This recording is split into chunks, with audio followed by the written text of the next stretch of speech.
Það var svolítið gaman að horfa á Liljur vallarins með Deus Ex Cinema í gær og eitt af því sem að við horfum á myndina, Þorsteinn sagði okkur svolítið frá henni, við horfum á hana og svo áttum við mjög gott samtal hana og það er svolítið magnað að sjá eða fá þessa innsýn í íslenska sveitasamfélagið sem er samt bara svona 30 mínútur frá okkur. Þetta er allt annar veruleiki en við þekkjum í borginni. Það var svolítið gaman að fylgjast með hvernig leikstjórinn klippir saman predikanir og samtöl séra Gunnars, sveitaprestsins og síðan samtöl og vangaveltur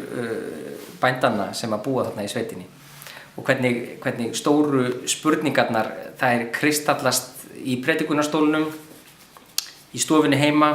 í fjósinu og út á túnni og þetta er eitthvað sem við mættum og ég vona að við fáum miklu meira af, að við fáum að sjá fleiri kvikmyndagerðarmenn sem að fara að skoða hvernig við sem þjóð á ólíkum stöðum í lífinu erum einhvern veginn að íhuga hvaða merkir að vera manneskja og hvernig það speglast.